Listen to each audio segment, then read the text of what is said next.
Welcome to the deep dive. Today we are digging into something pretty significant, maybe not widely read, but definitely powerful. A presidential document, Executive Order 14270. You can find it in the Federal Register. And this isn't just some minor adjustment, it's framed as a really fundamental shift in how federal regulations are managed. Right, and we need to understand the sheer scale we're talking about here. Exactly. People think of the U.S. Code, laws from Congress, that's big, over 60,000 pages. But this EO, well, the source material it cites points to the Code of Federal Regulations, the CFR. Ah, the agency rules, the real nitty-gritty. That's it. And that's ballooned to nearly 200,000 pages. It's just a staggering number. 200,000 pages, wow. And the order itself kind of flags this, right? Saying rules linger in such volume that serious re-examination seldom occurs. So, our mission today is to get our heads around this EO 14270.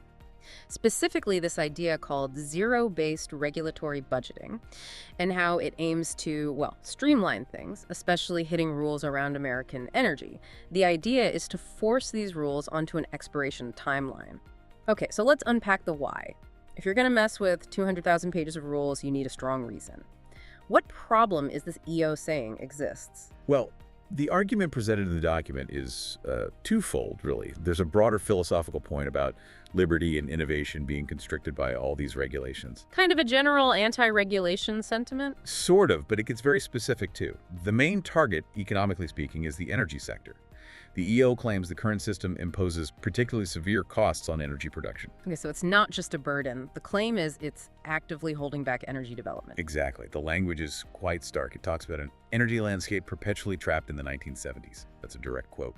Trapped in the 70s. That's quite a statement. It is. And the stated solution is to stimulate innovation and deliver prosperity by, well, getting rid of rules seen as outdated. The whole order flows from that perception of regulatory drag, especially on energy. Right. And the tool for this is zero-based regulatory budgeting. Let's translate that. What does ZBRB mean for, someone trying to understand the practical effect? Okay, think about maybe a work budget, or even your home finances. Normally, you look at last year's spending and assume most of it carries over, right? You mainly justify the new stuff. Yeah, the basics just roll over. Zero-based budgeting flips that. You have to justify every single dollar from zero every cycle. Applied to regulations, ZBRB means rules aren't permanent by default anymore. Ah, okay, so they don't just sit there forever. Nope.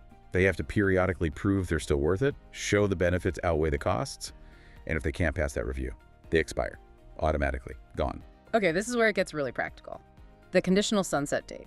This isn't just a suggestion, it's like a built-in expiration date. How does it work for rules already on the books versus brand new ones? Let's start with the existing ones. The EO calls them covered regulations. Basically anything in effect when the order was signed April 9th, 2025. The agencies involved had a really quick deadline, September 30th, 2025, just to issue a kind of framework rule, a sunset rule. That sounds incredibly fast, just to set up the process. It was. And that sunset rule set the actual expiration date for all those existing covered regulations. And get this, the deadline is just 1 year after that sunset rule takes effect. Whoa, hang on. 1 year for potentially thousands of rules across multiple agencies. Rules that might be decades old, like EPA standards or interior land use rules. That's right, 1 year. How could agencies possibly conduct a meaningful review, gather public comment, analyze costs and benefits, and justify keeping potentially thousands of rules in just 12 months, it seems? Designed to fail, almost. That's certainly the critique you hear. The EO itself implies maybe agencies haven't been reviewing enough, but the practical reality is that it creates immense pressure. A pressure cooker, like you said. Exactly. Given the volume and the short time frame, the functional outcome might be that expiration becomes the default for many rules, not because they lack merit, but because there just isn't time for a full defense. It changes the game from regulatory stability to constant administrative churn. So the default path is expiration. That's the big shift. What about new regulations, rules passed after this EO? Do they get more breathing room? A bit more, yes, but they still have an end date. Any new covered regulation has to include its own conditional sunset date right from the start, and it can't be more than 5 years out.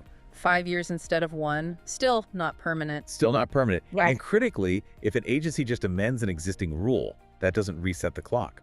If you tweak a 20-year-old rule that now has a 1-year sunset, the tweaked rule still has that same 1-year sunset. You can't extend its life just by making minor updates. Okay, so no loopholes there. It really forces a fundamental review on a fixed schedule. Now, this isn't just touching a few obscure rules, is it?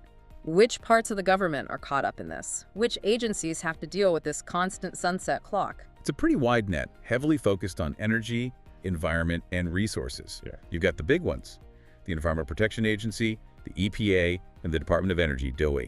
Makes sense given the focus on energy costs. Then you have the specific energy regulators, FERC, the Federal Energy Regulatory Commission, the Pipelines, Electricity Grid, and the Nuclear Regulatory Commission, the NRC. Okay. But it also goes deep into land and resource management, which is obviously key for energy projects. So like the Department of the Interior? Exactly. Several key parts. The Office of Surface Mining, the Bureau of Land Management, BLM, which manages huge tracts of federal land, the Bureau of Ocean Energy Management, BOM, handling offshore energy. Offshore oil, gas, wind. Right. And also the U.S. Fish and Wildlife Service, FWS. And let's not forget the Army Corps of Engineers, ACE. They're critical for permits related to water and infrastructure. It's a massive administrative undertaking for all of them. And just to underline how broad this is, let's touch on the actual laws involved. The EO doesn't just apply sunset provisions to drilling regulations, right? It hits some foundational laws. That's a really important point. Right. Yes, it covers major energy laws like the Atomic Energy Act, the Federal Power Act, various energy policy acts that's expected. Okay. But it also applies these sunset provisions to rules made under landmark environmental and wildlife laws. We're talking about the Endangered Species Act of 1973, the Migratory Bird Treaty Acts, the Outer Continental Shelf Lands Act. Wow. So the rules that actually implement things like species protection or govern activity in federal waters, those now have these automatic expiration dates baked in. That's the effect. The rules enforcing those acts now face this mandatory 1 to 5 year review cycle just to stay on the books. It forces constant relitigation, essentially, of how those laws are applied. So imagine you're running a business, or maybe you're a state regulator, or even a conservation group. Your plans depend on these rules staying somewhat consistent. How does a rule actually survive? What's the process for getting an extension? Okay, so before that sunset date arrives, the agency has to do a few things.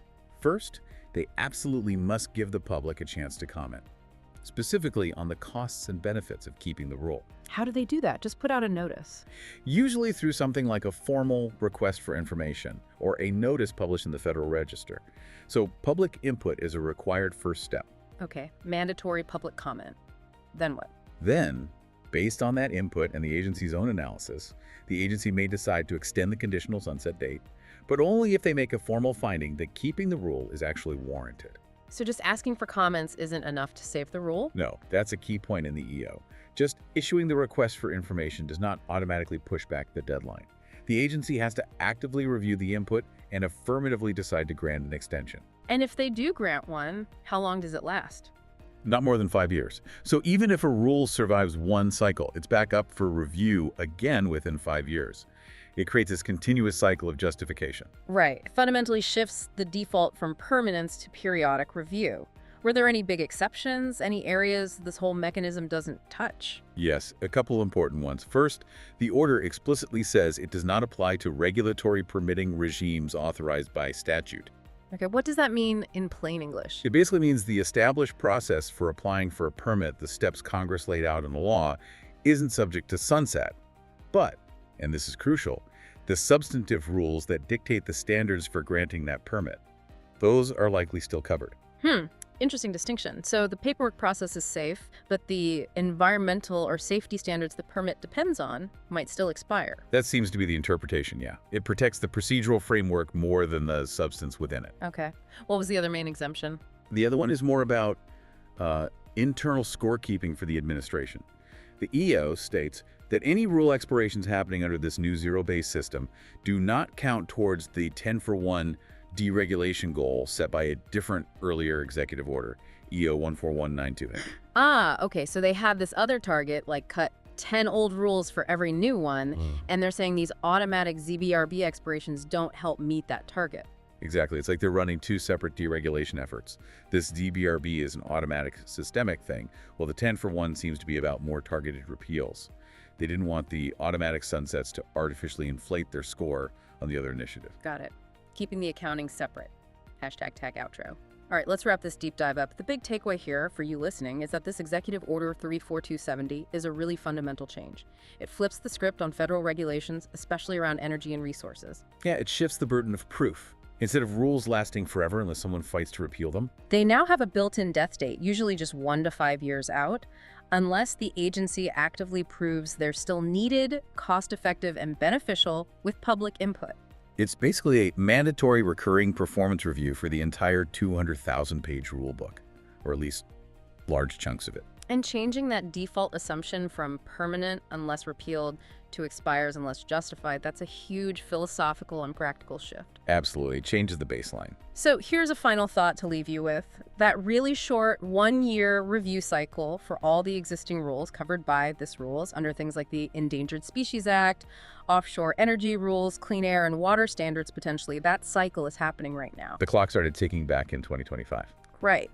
So given how controversial and important many of these rules are, how does that incredibly tight 1-year deadline affect everyone involved? Energy companies needing certainty for investments, conservation groups relying on protections, even the agencies trying to manage this immense workload. What does that constant uncertainty mean for planning? It introduces a level of instability that wasn't there before. How that plays out in practice, which rules survive, which expire simply due to the clock. Yes, that's what everyone's watching closely. Definitely something to keep an eye on as these reviews unfold. Thanks for joining us on the deep dive.